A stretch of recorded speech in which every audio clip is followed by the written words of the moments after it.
Hey everybody, Roma here, back with another video, and we have a lot of exciting news kind of coming out of the tech world. I don't know if you've heard, and so today we're going to go shopping at the Apple Store to see what kind of iPhone I would buy, maybe you would buy, and kind of discuss all the things that happened. You might notice a little bit of a change here. This wasn't here last time. We got a few plants going on, and that is because my cat, we had to move like this whole shelf because my cat was getting at the plants, tipping the pot like upside down, dirt everywhere. So that's the convenient location now, so she can't get up to it. So let's get into it. You see the 12 Pro, 12, the 11, but you don't see the 11 Pro, and that's because just like last year they released the 11 and they took out the 10s. Because you might be like, well, if they drop the price $100, maybe I'll just buy that. You have the iPhone SE. I was gonna make such a video about that, and I was just like too lazy to actually film it, but I wouldn't buy the iPhone SE. Let's go try and buy the 10R. And product red. Oh my god, they ask you so many questions. 3% cash back if I pay with Apple Card. Services. They're going hard on the service. One of the reasons why I could never possibly go for the 10R or the 11 is the huge bezels. And then only one camera. Don't you want all the options? There's no night sight. It doesn't have the super hard durability that they announced last year. For the 11, I was in the position once where I bought an iPhone just because I wanted the Apple Watch, right? And if that's the position you're in, then you might go, okay, well, I'll take the SE or I'll take the 10R, right? I ended up going for the 7 at the time, which was like a big deal for me. Again, horrible battery life. Like you don't want the SE, you don't want a small phone for good battery life. It's not gonna happen. But if you want to get in the ecosystem and you want Apple Care and like all the software for a long time, I could see how you would go for the 10R. The SE, I know everybody talks about what a great budget phone it is. I just don't agree. With my 7, the battery life was so bad that I was using massive brick of a phone case for it. Basically, that's how I was coping with low battery life, and my phone weighed like a brick. I don't know why you would want a tiny screen and then the weight of a brick in your pocket. Or a horrible battery life, and then like let's say you're out and about and you get lost and now you don't have maps anymore, like because your phone died. I don't know, it's not a good situation. It's not a good situation with the SE or any of those other smaller generation capacity batteries. One of the cool things was like their accessories, right? So here on the website we're looking at the MagSafe. It looks like an old power button from like the Mac. $60 US for a little wallet. I don't know. Don't we all have wallets already? Why would you want your phone to be bigger? There's always somebody that this is for. Somebody is always like, oh my god, that's exactly what I wanted. Of course, we have the loop, the single loop, which is like fit to size. So if you're someone that does a lot of yo-yo dieting, this might not be the band for you because it'll stay the same size the whole time. All the stainless steel models, a lot of people don't know this, have the sapphire. So I know like the ceramic ones, of course, have sapphire glass, but a lot of people don't know that the stainless steel ones have the sapphire glass, and that is so much harder. I wanted to make sure that I could wear it without a case, so it could look all premium and gorgeous and stay that way. The Apple Watch SE, I still wouldn't get it, even though it's so affordable, and that's why. That's the one thing that, because I'm such a watch person, I have a watch channel, $200, $300 in repairs. I can't afford that. You know, you can't afford that. Nobody wants to pay for that. By the way, my favorite part of the entire Apple presentation is when like the Bond music starts playing and she's got the suitcase and then da-da-da-da, and then she opens one suitcase and then we see another suitcase and then she opens that one and then we see another suitcase and I'm like, oh, you guys are playing with us. You're having such a good time doing this presentation, and I had a good time. I really enjoyed like some of the fun they had in there. And then my second favorite part during the presentation was basically how they talked about like how eco-friendly they are, that they're doing the equivalent of removing 250,000 cars off the road per year. And I was like, wow. And that by 2030, they're going to be net zero emissions across, not like across their manufacturing and everything else, the whole business by 2030. That's only in 10 years. Like, wow. My cat is like 0 years old, basically. She's 4 months old. She's going to be 10 years old. And she's still probably going to be kicking around when we have like net zero waste from Apple, which is so amazing. And then currently their headquarters are already at zero, which like is the US. operations basically. But one thing that everybody online said that they're like that they might be upset about is the fact that the power brick is being removed from these boxes, right? So if you're buying this brand new iPhone 12 or this brand new iPhone 12 Pro, you don't get the little cube in the box. And most people don't care because they're like, well, I already have a power brick, so it's fine, right? And that's kind of what Apple said in their presentation is, well, most people already have all these chargers, and so it's not a big deal. Let me come back to you on that because actually, and this is something that Mr. Who's the Boss mentioned in his video, is that they're not, the cable that they give you for this phone is not the same one that it was before.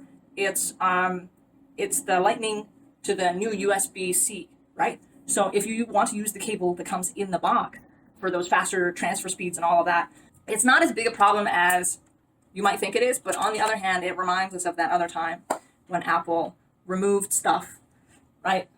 They removed the headphone jack, and then at the same time, look, we have AirPods. Oh my God, innovation, bold steps.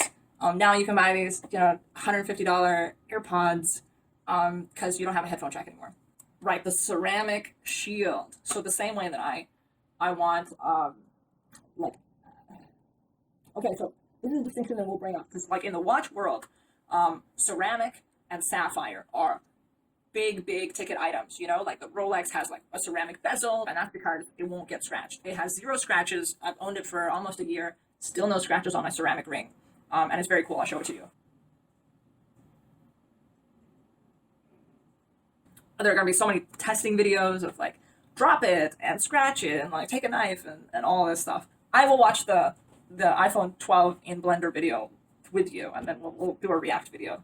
But 5G speeds, I'm not ready to pay for 5G yet, personally, because I'm okay with 4G. That's good enough for me. I can wait a little while. I can just click download and then come back to it in a few minutes.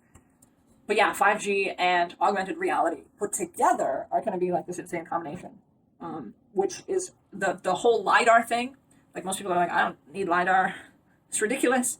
But the LiDAR thing puts together the framework of the augmented reality world, because when you can start mapping all of your surroundings into a 3D world in the computer, then you can, actually that's virtual reality, but a little bit of both. You can start having applications for that 3D world come to life. So LiDAR is like a cool application, plus 5G speeds, and you can, I'm just imagining all these crazy things, like doing things at 5G speed in virtual reality or augmented reality. It's going to be insane. And this is what Apple always does. They push, right? They, like in Mean Girls, I'm a pusher, right? They're always pushing technology to like the next height. And they're of course, they have their detractors, they have their haters who are like, all you do is copy. You're not innovating, you just copy. I don't think that's true. I think when you have that level of market share, one, it's your responsibility to push the whole industry forward, but two, actually doing it. Like, actually moving towards zero emissions, which is something that like my girlfriend happens to be passionate about. So she's excited that like, hey, when they said that they're doing the equivalent of removing 450,000 cars off the road per year, when you think about the other companies, you realize, wait, that's how much waste they're creating right now? That's what it would mean to shop at those competitors? Shit, I'm not going to do that. I'm going to go to Apple, right? So Apple is doing a ton of things.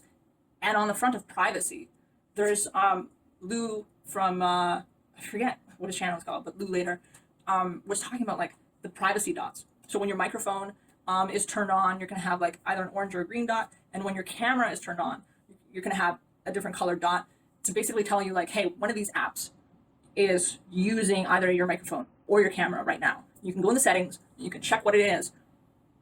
That's important. Like, people care about their privacy. And the fact that you're giving them the option to control it, no one else is doing that. That is pioneering. Like when you think of the people at Apple, like Tim Cook, who are leading this, they do walk the walk, right? They're not just talking, they are actually implementing these things that users super care about. Only in practice can you really say like, oh wow, I feel it.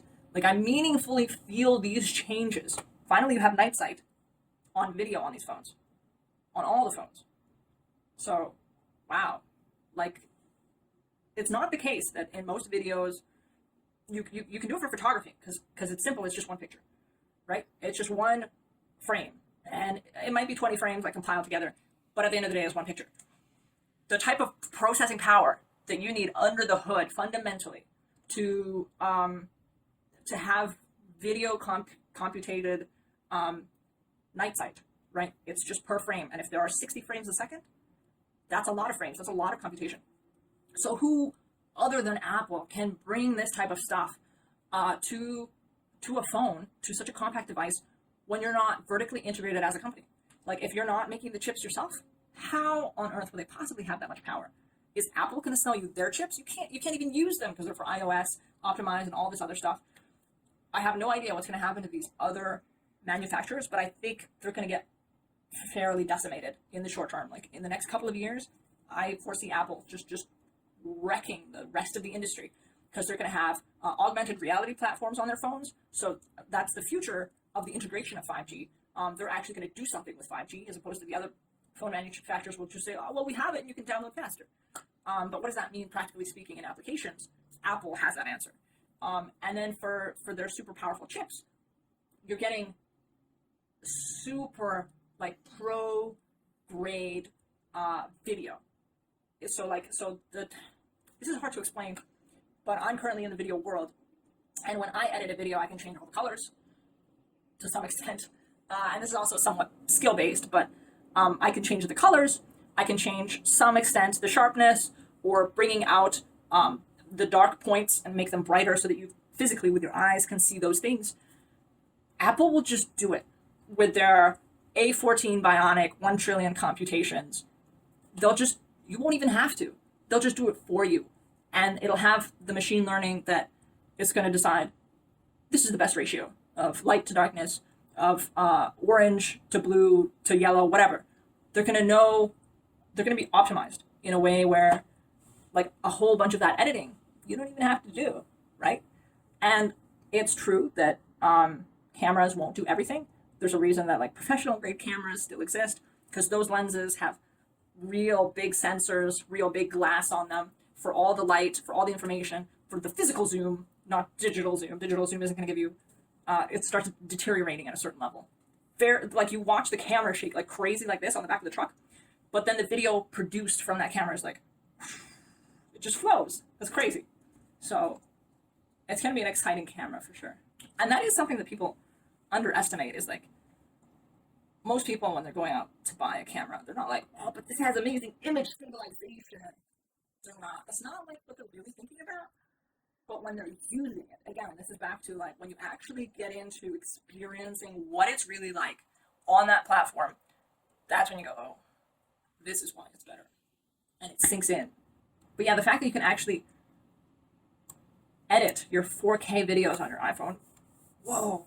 So yeah, I'm actually like really excited for Apple to have these super thin, slim boxes. Like, they just slide it over to you on the counter, and you're like, whoa, what a thin, slim box. Only has a phone inside and a charging cable.